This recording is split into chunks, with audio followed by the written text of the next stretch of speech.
Et je vous salue tous dans le beau et précieux nom de notre Seigneur Jésus-Christ.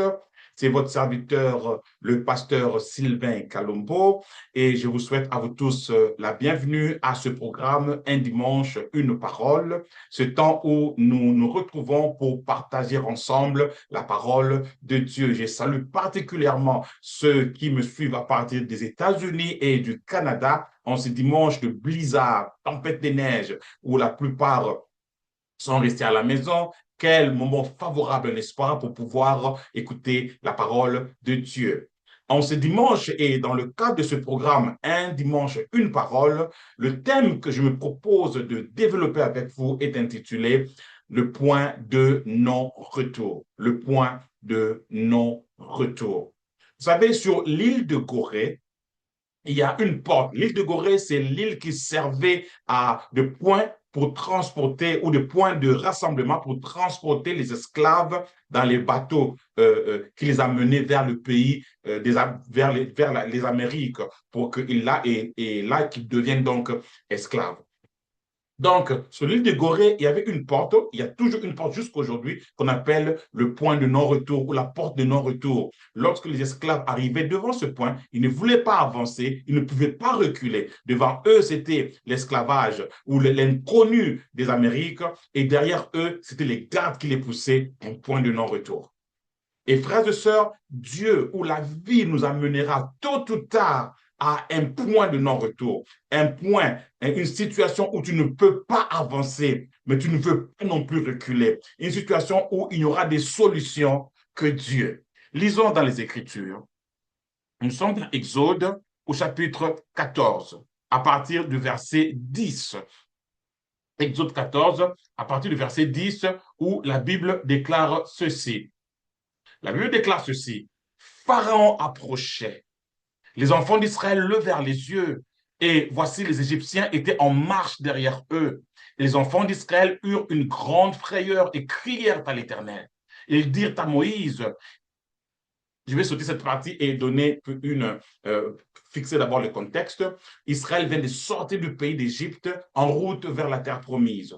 Et là, Pharaon se souvint de tous les privilèges, de tout le travail que les Israéliens ont fait en Égypte sous leur statut d'esclaves. Et ils se dirent, lui et avec ses collaborateurs, quelle bêtise avons-nous fait? Quelle erreur n'avons-nous pas commise? Et ils se mirent en marche pour pouvoir atteindre le peuple d'Israël et l'empêcher d'aller vers sa destinée. Et Israël prend peur parce que devant eux, il y avait la mer Rouge et derrière eux, il y avait l'armée de Pharaon. Verset 13. Moïse répondit au peuple, ne craignez rien, restez en place et regardez la délivrance que l'Éternel va vous accorder en ce jour, car les Égyptiens pardon, que vous voyez aujourd'hui, vous ne le verrez plus jamais. L'Éternel combattra pour vous et vous gardez le silence. L'Éternel dit à Moïse, pourquoi ces cris? Parle aux enfants d'Israël et qu'ils marchent. Toi, lève ta verge et tends ta main vers la mer et fonds-la. Et les enfants d'Israël entreront au milieu de la mer à sec, et moi, je vais endurcir le cœur des Égyptiens pour qu'ils entrent après eux. Et Pharaon et toute son armée, ses chars et ses cavaliers feront éclater ma gloire. Et les Égyptiens sauront que je suis l'Éternel quand Pharaon, ses chars et ses cavaliers auront fait éclater ma gloire. Quelqu'un peut dire Amen. Donc, frères et sœurs, j'aimerais nous dire ceci. Le point de non-retour, c'est le rendez-vous de tous les chrétiens, le rendez-vous de tout homme sur la terre. Un jour ou l'autre, la vie, les circonstances t'amèneront vers ce point-là où tu ne peux pas avancer, mais tu ne veux pas non plus reculer. Une situation inextricable, une situation inextricable, une situation compliquée. Tu es là, tu regardes ta maison, tu dois subvenir aux besoins, tu ne peux pas. Tu as envie de tout laisser tomber, mais tu ne peux pas non plus laisser tomber. Tu dois te lever et te battre. Un point de non-retour. Tu es dans un mariage compliqué avec un homme qui est polygame ou volage, tu as perdu tout le goût par rapport au mariage. Tu veux sortir du mariage, mais tu ne peux pas. Tu es bien obligé de rester, mais tu n'as pas envie de rester. C'est un point de non-retour. Tu veux étudier, tu veux aller loin dans tes études, mais voilà, il faut payer les frais académiques et tu n'as pas l'argent pour payer les frais académiques. Tu as envie de tout abandonner, mais tu ne veux pas non plus abandonner un point de non-retour. Tu as des gros projets et c'est écrit, tu as des projets que tu voudrais bien accomplir, mais qui va financer ces projets? Par quelle porte frapper? Il y a comme une mer devant toi. Tu ne peux pas avancer, mais tu ne veux pas non plus reculer, tu ne veux pas non plus laisser tomber un point de non-retour. Situation inextricable. Euh, je voudrais juste dire ceci. Dieu m'a appris quelque chose, frères et sœurs. J'ai appris quelque chose avec Dieu. C'est que les problèmes dans la vie sont faits pour être solutionnés. Je vais répéter ça. Les problèmes dans la vie sont faits pour être solutionnés. Les montagnes sont faites pour être transportées. Je vais répéter ça encore. Les montagnes dans la vie sont faites pour être transportées. Je voudrais dire ceci, il y a un grand principe que tu dois savoir avec Dieu. Si ce problème n'était pas à ta mesure, si ce point de non-retour n'était pas à ta mesure, le Seigneur n'aurait jamais permis que tu sois dans cette situation-là aujourd'hui. Si Dieu permet cette situation, c'est parce qu'il sait qu'il t'a doté de tout ce dont tu as besoin. Il a mis autour de toi tout ce dont tu as besoin afin que tu puisses t'en sortir. Il y a un grand principe dans Corinthiens qui dit l'Éternel ne permettra pas que vous soyez tentés au-delà de vos forces. On peut faire un parallélisme ou une analogie et appliquer ça à d'autres domaines de la vie. Le Seigneur ne permettra pas que quelque chose qui te dépasse soit devant toi. Si la chose est devant toi, ça veut dire que tu peux résoudre la chose, tu peux résoudre la situation et continuer à avancer. Écoutez-moi, lorsque les nuages s'accumulent au-dessus de ta tête, lorsque tu te réveilles en plein milieu de la nuit, sans aucune solution, sans savoir d'où viendra la solution, sans savoir à quelle porte frapper, à quel sens c'est voué. Tu te rappelles le matin comme tu es accueilli comme par une gifle. On te rappelle la facture qui n'est pas payée. On te rappelle la voiture ou la maison qui risque d'être saisie. Et ton cœur bat à la chamade. Tu ne sais pas à qui donner, à quel sein c'est voué. Tu ne sais pas où donner de la tête. Crois-moi, une telle situation, si le Seigneur permet que tu passes par là, c'est c'est parce qu'il sait qu'il t'a doté de tous les moyens nécessaires afin que tu puisses arriver à une solution. Mais comment arriver à la solution? Le premier pas, face the problem, comme on dit en anglais. Regarde la situation en face. Ne joue pas à la politique de l'autruche. Ne cache pas ta tête. Ne fais pas semblant. Ne fais pas comme si le problème n'existe pas. Le problème ne disparaîtra pas parce que toi, tu as regardé ailleurs. You are looking away. C'est pas ça qui va faire disparaître le problème. Non. Face the problem. Regarde le problème en face. Il y a un temps pour pleurer. Il y a un temps pour se lamenter. Il y a un temps pour chercher les boucs émissaires. Mais il y a un temps où on doit se lever, regarder le problème en face et commencer à affronter le problème. Parce que le Seigneur a dit qui, par ses inquiétudes, peut ajouter une coudée à la durée de sa vie? Tu as déjà vu quelqu'un qui a résolu sa situation par les inquiétudes en étant inquiet? Non, les inquiétudes ne résoudront pas ta situation. Au contraire, je voudrais te dire ceci. Dieu t'a créé pour des temps comme ceux-ci. Dieu t'a créé pour des temps comme ceux-ci. Dieu t'a créé pour des situations comme ceux-ci. Il a dit Pharaon et son armée, ils feront éclater ma gloire. Dieu t'a créé pour des situations compliquées et difficiles, comme les situations dans lesquelles tu es en train de passer. Dieu t'a créé pour des situations comme celle-ci. Il t'a créé pour des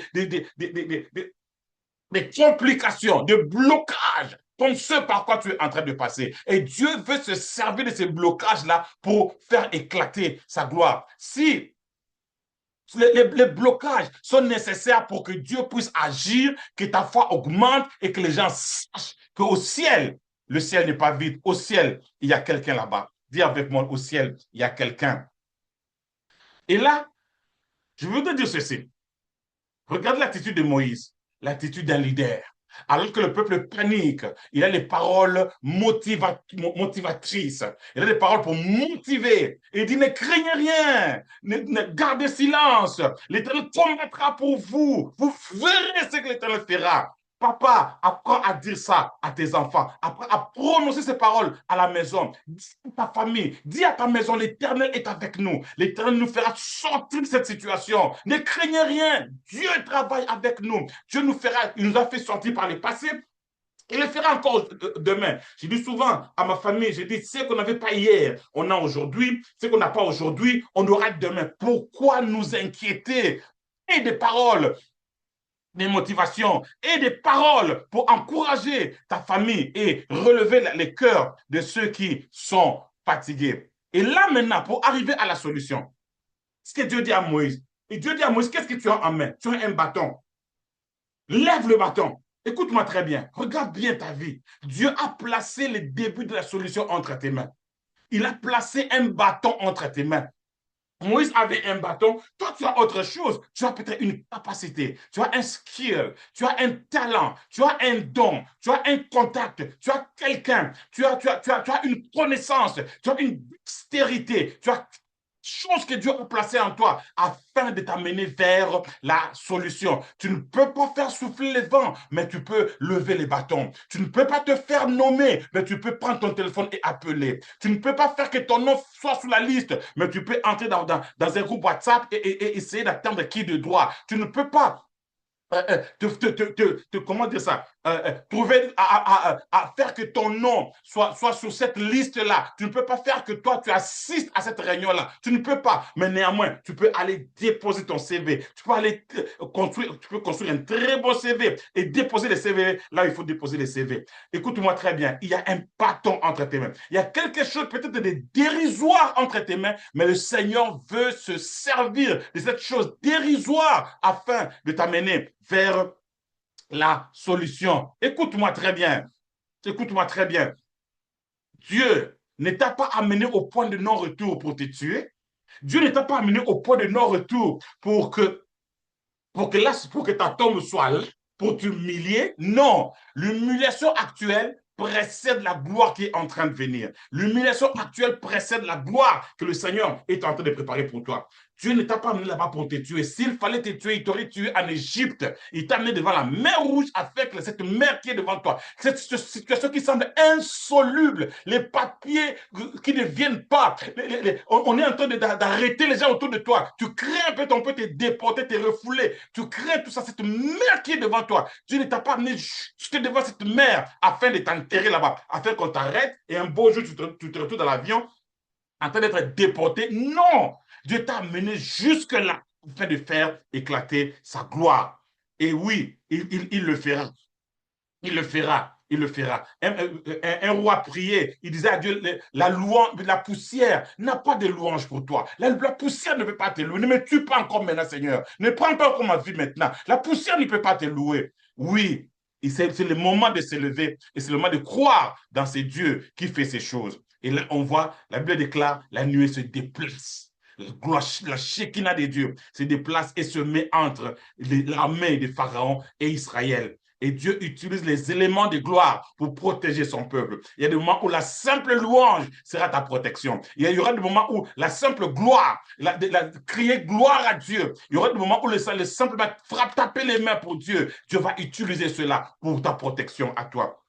J'aimerais finir et dire ceci. Le point de non-retour, c'est le point du rendez-vous avec le miracle de Dieu. Je vais répéter cela. Le point de non-retour, c'est le point du rendez-vous du miracle avec Dieu. Quand tout est noir autour de toi, sache que c'est le moment où Dieu se lève. Nous nous trompons souvent en pensant que la nuit, c'est le temps des démons, le temps des sorciers, le temps du diable. C'est faux. La nuit, c'est le temps de Dieu. La nuit, c'est le temps où Dieu travaille. La Bible déclare, il y eut un soir. Et il y eut un matin, et ce fut le premier jour. Dieu a travaillé le soir, les résultats se font voir le matin, et il y eut un jour. Crois-moi, là devant ce point de non-retour-là, Dieu t'a donné rendez-vous là-bas. Ton miracle t'attend là, au point de non-retour. Si ce miracle avait été fait sans la mer Rouge, l'éclat du miracle n'aurait pas frappé comme il frapperait maintenant. Au point de non-retour, Dieu frayera un chemin pour toi. God will make a way where there seems to be no way.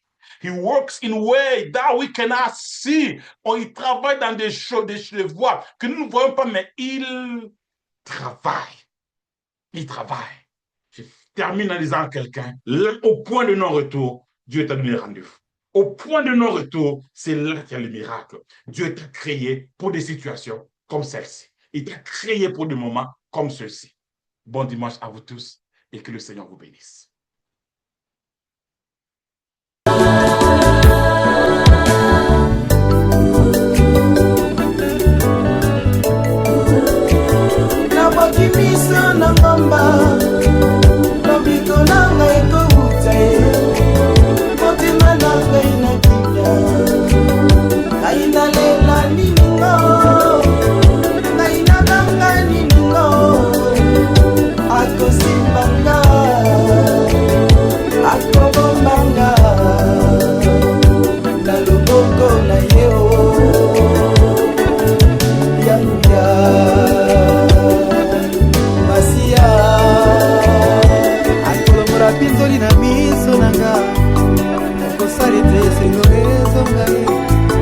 Ako kausa mai na miso nanga